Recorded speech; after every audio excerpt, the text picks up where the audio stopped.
کے ساتھ کی جانے والی دغا اور دھوکے کو یاد دلایا اور یہ خدشہ ظاہر کیا کہ کہیں ان کے ساتھی بھی انہیں امام حسین علیہ السلام کی طرح تنہا نہ چھوڑ دیں۔ لیکن حق کے لیے تلوار بلند کرنے والا وہ فرزند نبی تعداد کی کمی اور دشمنوں کی سازشوں سے کہاں ڈرنے والا تھا۔ آخر کار 61 سالوں بعد تاریخ نے پھر واقعہ کربلا کو دہرایا اور آل محمد نے حق کی اشاعت کے لیے پھر اپنے لہو کی قربانی پیش کی۔ اس مظلوم شہید کا نام حضرت زید ابن علی علیہ السلام تھا، جو امام زین العابدین علیہ السلام کے فرزند اور امام حسین علیہ السلام کے پوتے تھے، جن کے خروج کے متعلق اہل سنت کے امام ابو حنیفہ رحمۃ اللہ علیہ نے فرمایا تھا کہ بنو امیہ کے خلاف زید کا نکلنا نبی صلی اللہ علیہ وسلم کے بدر میں نکلنے کے مشابہ ہے۔ امام زید ابن علی کی پیدائش سن 80 ہجری میں مدینہ منورہ میں ہوئی۔ آپ کے والد امام سجاد علیہ السلام امام مظلوم حسین ابن علی کے بیٹے تھے، جنہوں نے واقعہ کربلا اور ملک شام کے سفر کی سختی برداشت کرنے کے بعد مدینہ میں ہی سکونت اختیار کر لی تھی۔ امام سجاد علیہ السلام کے امام محمد باقر سمیت اور بھی بیٹے تھے، ان میں زید امام علیہ السلام کے لاڈلے فرزند تھے۔ حضرت زید نے اپنے والد سے ہی دینی تعلیم کا آغاز کیا اور بہت ہی کم عمر میں قرآن مجید کے حافظ ہو گئے۔ آپ قرآن مجید میں بہت غور و فکر کیا کرتے اور آیات کی تفسیر اور تعویل میں آپ کو مہارت حاصل تھی، اس لیے آپ کو لوگ حلیف القرآن بھی کہتے تھے۔ جب زید 18 سال کے تھے تو امام زین العابدین وفات پا گئے، لہٰذا آپ کی پرورش اور کفالت آپ کے بھائی امام باقر علیہ السلام نے کی۔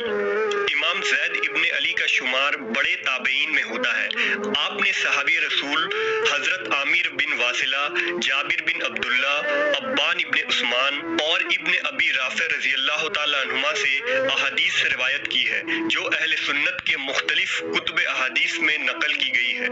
زید ابن علی اپنے والد کی طرح نہایت ہی صالح، عبادت گزار اور متقی شخص تھے، نیز آپ کی علم و فضل اور روحانی اوصاف آپ کو ائمہ اہل بیت میں ایک امتیازی شخص بنا دیتی ہے۔ حضرت زید لوگوں کو قرآن و سنت اور اہل بیت کی پیروی کی دعوت دیا کرتے تھے، لوگوں کو امر بالمعروف و نہی عن المنکر کی اہمیت بتایا کرتے اور ظالم و جابر حکمرانوں کے خلاف جہاد کرنے کی ترغیب دیتے تھے۔ اس وقت بنو امیہ کا حاکم ہشام بن عبد الملک تھا، جو نہایت ہی ظالم، فتنہ پرست اور ایس پرست بادشاہ تھا۔ مورخین نے ہشام بن عبد الملک کے دور کو بنو امیہ کا بدترین زمانہ قرار دیا ہے۔ دراصل مسلمان بنو امیہ کے ظلم و ستم سے تنگ آ گئے تھے اور وہ کسی ایسے رہنما کی خواہش رکھتے تھے جس کی رہنمائی میں بغاوت کی جا سکے اور اس جابر حکومت کو جڑ سے اکھاڑ پھینکا جا سکے۔ واقعہ کربلا کے بعد تحریک توابین اور مختار سقفی کے قیام کے ذریعہ چھوٹی چھوٹی کوششیں ضرور کی گئیں، لیکن کوئی بڑی کامیابی نہ مل سکی۔ لہٰذا لوگوں نے اب اہل بیت سے تعلق رکھنے والے ایک معزز شخص کی طرف رخ کیا اور انہیں امام زید میں اپنا رہنما اور امام نظر آیا۔ عبد الملک بن مروان کی موت کے بعد سن 105 ہجری میں ہشام بن عبد الملک حاکم مقرر ہوا۔ حکومت سنبھالتے ہی اس نے گورنروں کو معزول کرنا شروع کر دیا اور اپنے پالتو اور وفادار لوگوں کو عراق، مصر اور حجاز پر فائز کرنے لگا۔ ہشام نے حضرت زید ابن علی کو کوفہ آنے کا حکم دیا، کیونکہ اسے کسی گورنر کے متعلق گواہی طلب کرنی تھی، مگر جب آپ علیہ السلام اس کے دربار میں حاضر ہوئے تو اس نے حضرت زید اور اہل بیت رسول کے خلاف نازیبا الفاظ کہی اور توہین آمیز جملے استعمال کیے، لہٰذا حضرت زید علیہ السلام نے بھی ہشام کے خلاف بھری دربار میں خطبہ دیا اور اس طرح بغاوت کے شعلے زور پکڑ گئی۔ جب جناب زید ہشام کے محل سے باہر آئے تو کوفہ کے لوگ آپ علیہ السلام کے ارد گرد جمع ہو گئے اور آپ کی عزت و تعظیم کرنے لگے۔ کئی عرصوں بعد انہوں نے خاندان نبوت کے کسی شخص کو دیکھا تھا، لہٰذا انہوں نے حضرت زید کا پرجوش استقبال کیا اور انہیں درخواست کیا کہ آپ ہمارے امام بن جائیں، ہم اس طاغوتی حکومت سے تنگ آ گئے ہیں۔ کوفیوں نے حضرت زید علیہ السلام کو یقین دلایا